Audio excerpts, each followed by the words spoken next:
Os jovens todos já encontraram, né? Porque estão aprendendo agora a achar rápido. João capítulo 11. Amém? Para quem não achou, vou dar uma dica. Está na Bíblia. Fácil, né? João capítulo 11.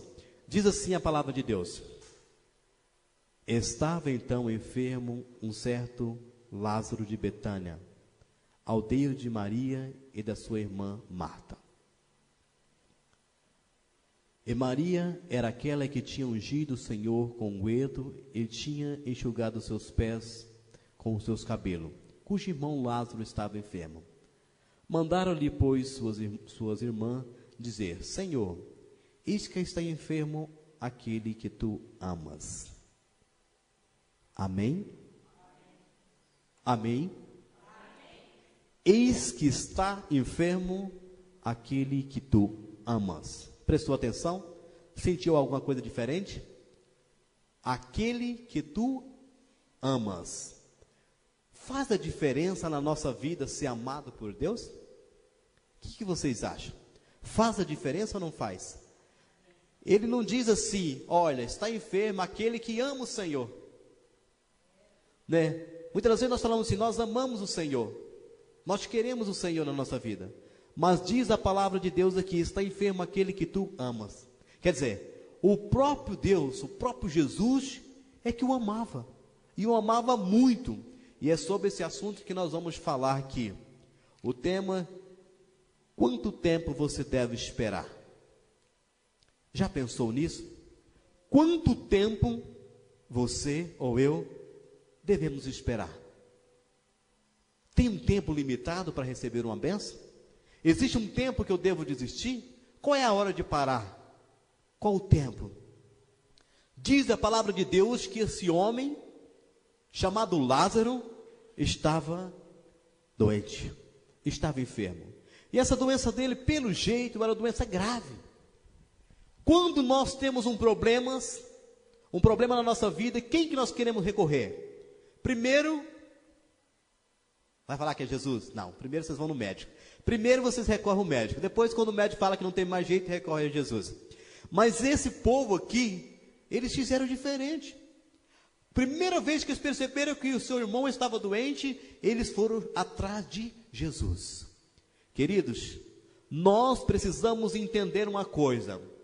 Para nós recebermos um milagre, nós precisamos entender como que as pessoas receberam.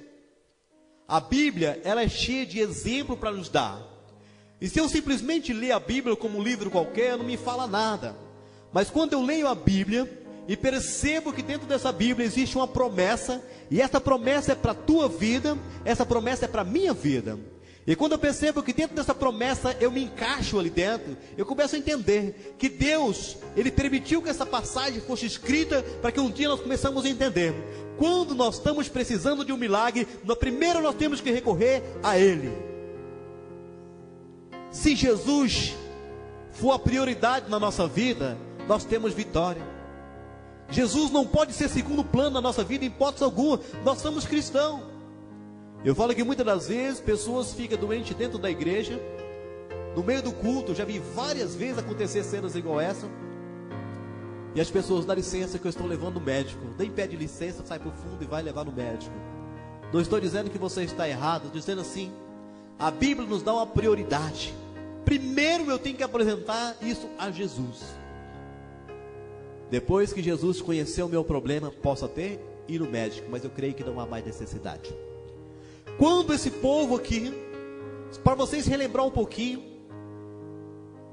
esse homem era aquele homem da aldeia de Marta e Maria, Lázaro. Esse povo era um povo que era até próspero. Ele tinha uma casa legal, uma chácara, um sítio. E a aldeia levava aquele nome, e Jesus gostava de passar por ali. Preste bem atenção. Todas as vezes que Jesus estava passando por ali, ele ia na casa de Marta e Maria e Lázaro. Ali na casa deles ele almoçava, ficava, descansava e dali ele seguia. Jesus o amava. Por quê? Porque eles amavam Jesus também.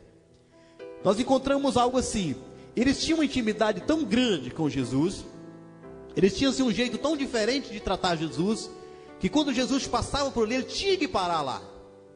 Eu pergunto para você, qual é a intimidade que você tem com Deus?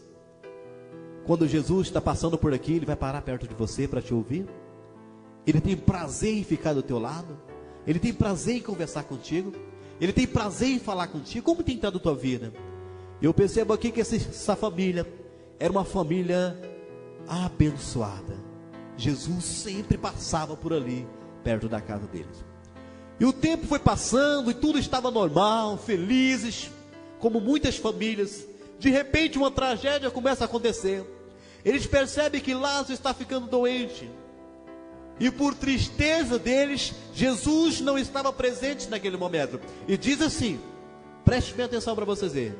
Jesus estava sempre por ali, mas aquele dia Jesus não estava. Primeira coisa que eles pensou, se Jesus estivesse aqui, ele ia fazer alguma coisa, mas ele não está. Cuidado, Jesus tem que estar na nossa casa. Jesus precisa estar. Não, Jesus não estava ali. Parece que bate um desespero no coração deles. Eles percebem que Lázaro vai morrer. E eles já tinham percebido que Jesus tinha curado, Jesus já tinha ressuscitado morto. Só é que morto, na hora, quentinho, aquele morto quentinho, que acaba de morrer, ressuscita. E eles percebem que agora, aquela fonte de energia que eles tinham positiva, eu creio que eles chegavam na porta e eles mandaram falar para Jesus, Jesus, aquele que você ama está doente. E eu creio que Marta, Maria, em vez em quando saía no portão, na porta lá na frente, falava, deve que Jesus está vindo.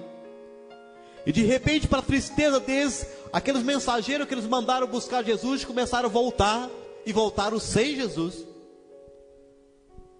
E quando eles começaram a perceber, Lázaro morre. Quero fazer uma pergunta para você.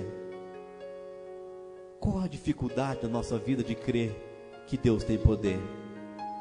Qual é a dificuldade de entender que Deus está no controle? Jesus sabia. Diz que depois que Jesus recebeu a notícia, ele ainda ficou 2 dias por lá. Mas será que Jesus não amava? Será que Jesus não era assim? Diz que era o homem que Jesus amava Lázaro. Por que Jesus não veio imediatamente? Por que Jesus não veio na hora? Ele não chamou, não mandou avisar, não foram atrás de Jesus. Fizeram a coisa certa, foram atrás de Jesus. Tentaram trazer Jesus, mas ele não quis vir. Eu não vou agora. Para eles foi um desespero. Eu creio que quando chegou naquela aldeia, eles começaram a falar assim, não era Jesus, um amiguinho seus? Por que ele não veio? Ele não é o poderoso? E muitas pessoas começaram a ter zombar da autoridade de Deus. E Lázaro morto. Queridos, muitas das vezes na nossa vida o nosso sonho já está morto. Os nossos propósitos, aquilo que você acreditava já morreu. E às vezes você não tem nem mais esperança que pode acontecer algum milagre na tua vida. Eu creio que tem situação na nossa vida que parece que não tem jeito mais. Eu vejo aqui o desespero de Marta e Maria, daquela família agora perto do caixão, e ali chorando, desesperado, e um olhava para o outro e falava, Jesus, nem agora vem, nem para nos consolar, cadê Jesus? E parecia que Jesus estava tão distante, e o desespero começou a tomar conta. Na nossa vida não é diferente. Naqueles momentos de tristeza que você quer uma resposta de Deus, e você insiste com Deus, você chora para Deus, você dobra o joelho no chão, você abre a Bíblia, não sai nada. Parece que Jesus esqueceu de você, parece que Deus está tão distante. Você fala, meu Deus, eu te amo, Senhor, eu tenho vivido uma vida diretamente para Ti, eu tenho colocado a minha vida, Senhor Jesus, em oração, eu tenho colocado a minha família neste propósito. Por que está acontecendo comigo? E há um silêncio. Deus não fala. E nós começamos a insistir com Deus, o que está acontecendo na minha vida? Por que tudo isso sobrevém sobre a minha casa, sobre a minha vida, sobre a minha família? E eu passo um tempo e percebo que a resposta ainda não vem. Será que está na hora de parar? Ou está na hora de insistir mais? Queridos, quero dizer para você, Riabacanda na Machinicai, vamos insistir mais em Deus. Vamos acreditar mais naquilo que nós colocamos a nossa confiança. É o Deus que nós servimos. Ele pode parar, parecer que está demorando para você, mas Ele vem. E quando ele vem com a resposta. Quando ele vem com a solução. Muitas pessoas pensavam assim, mas como? Não tem mais solução para uma pessoa que está morto.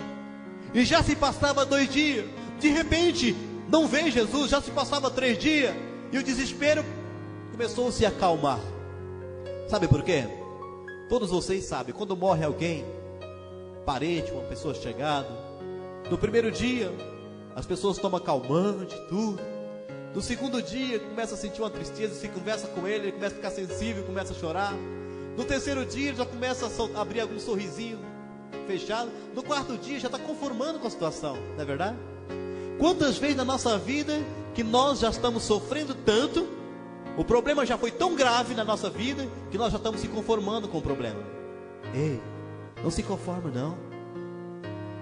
Nós não podemos se conformar com a situação ruim, não. Nós não podemos conformar com a derrota na nossa vida, não. Tem pessoas que dizem assim, sabe de uma coisa? Eu nasci pobre mesmo. Eu vou morrer pobre. Sabe? Se eu conquistar bem, se eu não conquistar também não tem problema. Tem uma que falou assim, sabe? O que Deus mandar para mim tá bom. Tem pessoas que já conformou tanto com tristeza, que não sabe mais sorrir. Não consegue mais sorrir. O sorriso está ofuscado. Tem pessoas que acostumou tanto com derrota, que não sabem o que é alegria mais. Tudo que vem para ele apanha. As muralhas caem sobre ele, e ele só tira os tijolos das costas, chacoalha a roupa, e fica falando assim, eu estou preparado para isso mesmo. Minha vida foi sempre uma derrota. Minha vida foi sempre um fracasso. Minha vida foi sempre uma derrota. Querido, para com isso. Deus nos chamou nós para sermos derrotados. Deus nos chamou nós para sermos fracassados. Deus chamou nós nessa terra para fazer a diferença. Deus conhecia essa família e jamais Deus deixaria eles sem resposta. Se Deus deixaria sem resposta, Ele não é o Deus que eu sirvo. Deus jamais deixa um filho sem resposta. E esse povo aqui, Marta, Maria e Lázaro, era filho de Deus, era filho de Jesus, e ele tinha a obrigação de dar uma resposta para ele. E eu sei que o Deus que eu sirvo é o Deus de resposta, é o Deus que cura. O tempo parecia ser um absurdo, já estava se conformando com o problema, já estava dizendo assim, tá bom. Já viu pessoas assim que têm diabetes, por exemplo, é uma doença comum hoje, e as pessoas falam assim, a minha diabetes está 60, 70, o meu problema, a minha dor de cabeça, a minha coluna, a minha dor da coluna, a minha artrose, a minha artrite. Querido, não é teu não, sabe? Isso não é teu. Isso é uma maldição sobre a tua vida que você tem que repreender. Você quer para você uma enfermidade, é tua. E tem gente que ainda fala, a minha diabetes, né? É tua. Uma maldição que a Bíblia diz que Jesus levou sobre si toda a enfermidade, e nós não merecemos mais isso. Então não é nossa. Nós temos que falar que a nossa é coisa boa, coisa ruim não pertence a nós. Então vamos parar de usar as coisas negativas a nosso favor e começar a usar as coisas positivas. Olha o que Marta disse: se Jesus estivesse aqui, com certeza ele teria sido curado, mas não estava, então perdeu-se a esperança. Não é assim que se faz. Quando passa 4 dias, o povo já foi embora, tudo sem ser acalmado, e as pessoas entendem, perdemos. É mais um ente querido da família que se foi. Ele lá já tinha colocado uma plaquinha assim, jaz, né? Foi-se. Mas quando Jesus percebe, Jesus chega, tinha algumas pessoas por lá e vieram encontrar com Jesus, de dedo a Jesus. Olha, Jesus, não gostei dessa que você fez não, Senhor. Sabe, se o Senhor tivesse aqui, meu filho, meu irmão não teria morrido. E ele diz, para aí, mas quem diz para vocês que ele morreu? Preste bem atenção, espera um pouquinho. Quem diz para vocês que ele morreu? Ele só dorme. Mas como assim? Algum de vocês costuma dormir dentro de um buraco, dentro de um túmulo, dentro de um caixão? Eu sei, Senhor. Jesus disse assim, mas ele vai ressuscitar. E ela disse, eu sei que vai mesmo, no último dia, lá no final de tudo vai ressuscitar. Olha a esperança dessa mulher. Toda palavra que Jesus falava para ela, ela jogava uma palavra negativa em cima. Ele está dormindo? Ele vai ressuscitar? Ela disse: eu sei, mas vai se ressuscitar no último dia, que todo mundo vai ressuscitar, ele também vai. Jesus falou assim: você não está entendendo. Você não está entendendo. Aqui, pertinho de você, está alguém que Ele é a ressurreição. Ele é a ressurreição. Eu sou a ressurreição e a vida. Quem crê em mim não morrerá. Queridos, temos que entender que Deus, quando está no controle da nossa vida, Ele vem distorcer aquilo que você acha que é certo, aquele que você pensa que é o certo, e Ele diz assim: não, é assim não, não funciona dessa forma não. Jesus, o Senhor não está entendendo, o homem já cheira mal, não tem como mais, não tem solução mais. Jesus disse: eu sou a solução. Quanto tempo que você não recebe uma bênção? Quanto tempo que você pede para Deus e a resposta não vem? Hein? Responde para você mesmo. Quanto tempo? Será que está na hora de conformar? Será que chegou a hora de conformar com o problema e simplesmente naqueles momentos mais solitários você chora dentro do teu quarto? Está na hora de viver assim? Ou está na hora de dar um basta nisso? Está na hora de dar um basta nisso. Ele falou assim: só preciso de uma coisa para vocês. Eu quero que vocês entendam uma coisa. Aquilo que nós podemos fazer, Deus não faz. Sabia? Ele falou assim: retira a pedra para mim. O que significa essa pedra? Pedra é aquilo que impede o contato de Deus com nós. Sabe? Para que Jesus naquele momento pudesse ter contato a Lázaro, aquela pedra teria que ser tirada. E quando aquela pedra foi arrancada, houve uma liberação até o túmulo de Lázaro. Qual é a pedra que impede você de receber a tua bênção? Hein? Responde para você. O que está segurando você? É o medo? É a falta de fé? É uma vida paralela? É não crer? É a dificuldade? É a família? Porque tem pessoas que falam assim: sabe de uma coisa, pastor? Eu até acredito que Deus faz um milagre, mas vem uma maldição na minha família lá de trás, sabe? E eu estou seguindo essa maldição. Filho, esquece isso aí. Aquilo que Deus preparou para você não é o que Deus preparou para o teu pai, não é o que Deus preparou para tua mãe. O que Deus preparou para você é individual. Sempre fala para as pessoas: não olhe para quem está do teu lado pensando que você, fazendo você desistir, fazendo você parar. Olha para o alvo que é Jesus, e Ele é a solução. Se você ficar percebendo assim: olha, mas se meu pai bebia, eu vou beber também. Se minha mãe... Para com isso. Nós somos pessoas indiferentes, e Deus que faz essa diferença na nossa vida. Você pode ser quem você quer ser. É só acreditar. Acredite que nós possamos voar. Acredite que nós podemos voar como águia, alcançar nosso objetivo. Acredite que você pode alcançar muito mais do que você pensa. Acredite que você pode vencer os limites seus. Se você não sonhou, aprende, volta a sonhar. Volte a sonhar mais uma vez. Esse povo aqui, essa família aqui, tinha parado de sonhar por alguns minutos. Não acreditava mais. E Jesus chegou e disse: Lázaro, sai para fora. Diz a palavra de Deus que Jesus bradou. Tem muitas pessoas que acham assim: eu não preciso falar alto porque meu Deus não é surdo. Às vezes eu peço para pessoas assim: dá glória a Deus. Eu dou glória a Deus do meu jeito, porque meu Deus não é surdo. Ora alto, não oro alto porque meu Deus não é surdo. Mas fica assim, parece que está mascando chiclete. Aí você não sabe se a pessoa está orando em palavras, você está meditando. Mas todas as vezes que eu vi um milagre acontecer, houve um brado. Começa a olhar a Bíblia para você ver. Diz que o próprio Jesus deu um grito: Lázaro, saia para fora. Aquela voz de Jesus estrondou, que abalou até as estruturas daquele local.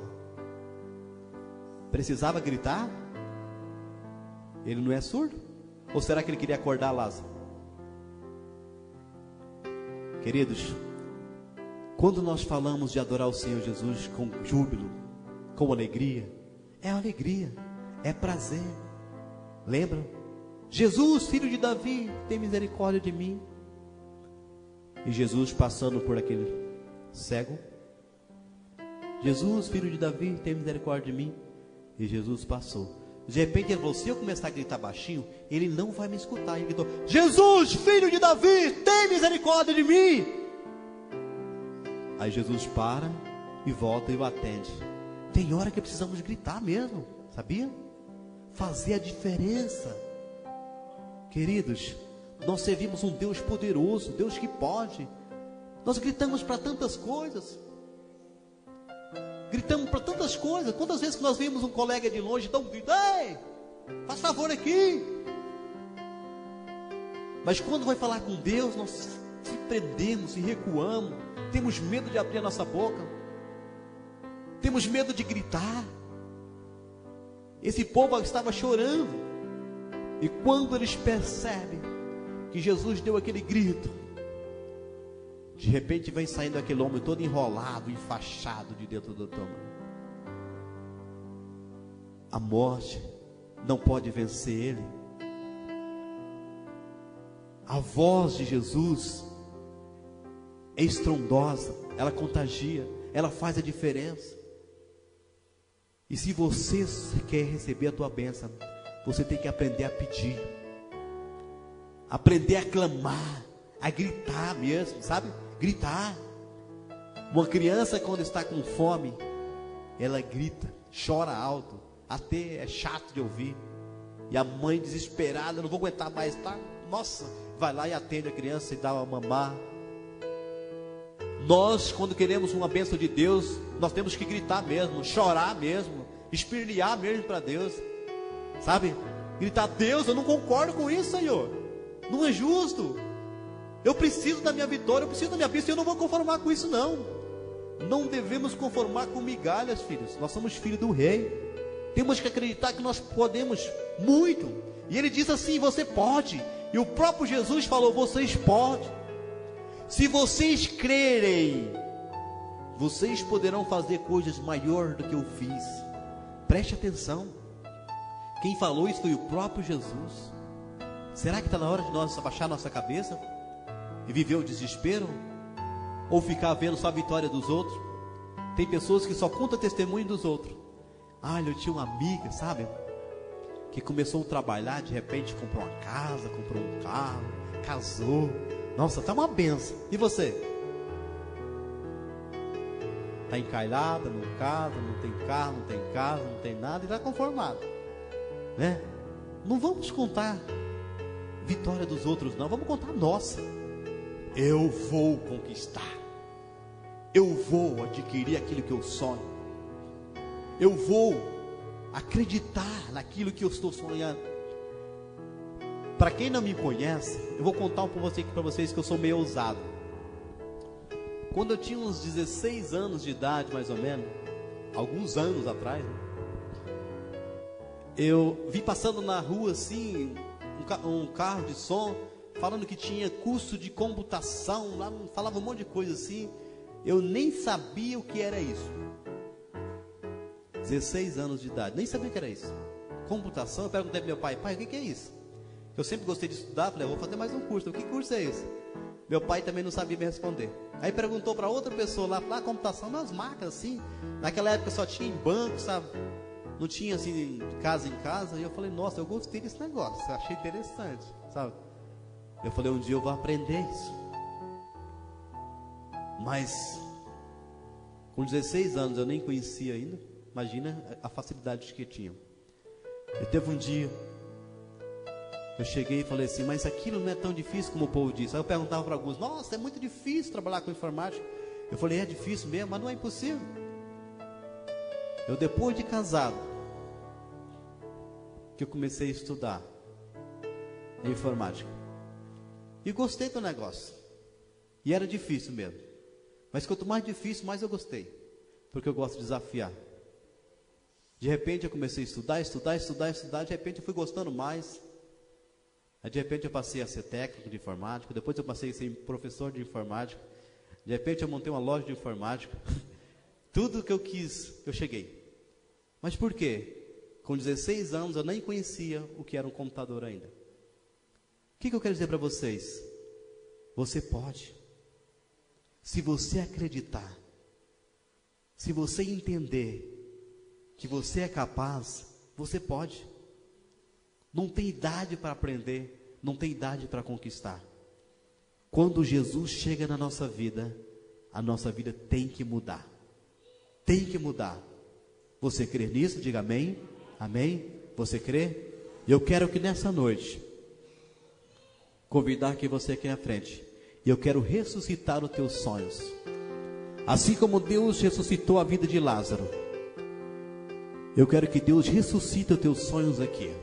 Aquilo que você até já está desistindo de pedir, porque você acha que não tem mais resposta. Pode chegar aqui à frente em nome de Jesus. Oh Deus, eu sei, Senhor, que Tu és o Deus do impossível, um Deus que está ao nosso favor, um Deus que cura. Quando não tem mais resposta, Senhor, só o Senhor é a resposta. Quando não tem mais solução, só o Senhor é a solução. Então, Senhor, responde a nossa petição. Existem pessoas aqui à frente, ó Pai, que está vindo aqui, Senhor, com gritos, com júbilos. Eu não estou ouvindo ainda, mas sei que vai sair para adorar a Ti. Existem pessoas aqui que não perderam a esperança e parece que não tem mais solução, mas sei, Senhor, que Tu pode derramar sobre nós, ó Pai, a Tua unção, o Teu poder. Eu sei, Senhor Jesus, que com a Tua grandeza, o Teu amor está sobre a nossa vida, e eu não admito, Senhor Jesus, que Teus servos, ó Pai, vivem uma vida de miséria, uma vida sofrida, uma vida, Senhor Jesus, desesperadora, sem sucesso, sem esperança. Eu creio, Senhor, que Tu pode fazer milagres, Senhor. E nesse momento, Senhor Jesus, eu gostaria de ouvir a voz, Senhor, dos Teus servos. Eu ainda não estou ouvindo, Senhor, mas creio que vou ouvir eles gritar para Ti, eles pedir para Ti. Oh Jesus, faz chover. oh Deus, ó Pai, derrama a Tua unção sobre a nossa vida, Senhor. Oh, derrama a Tua chuva de bênção, Senhor. Oh Espírito Santo de Deus, eu vejo uma pequena nuvem, oh Senhor, do tamanho coloca da Tuas mãos mão de sobre a sua vida, ó homem. Ó Pai, Mas Senhor este Jesus, é o sobre a vida sinal, coloca o Deus, a Senhor Jesus, Tua a Tua chuva unção, vai descer, para que ela possa ressuscitar, Senhor Jesus, aquilo que ela eu sonha. vejo uma pequena Todo o propósito, Senhor, sobre a nuvem vida dela, ó Pai. do tamanho Coloca, da Deus, mão as Tuas de mãos poderosas sobre a vida homem. dela.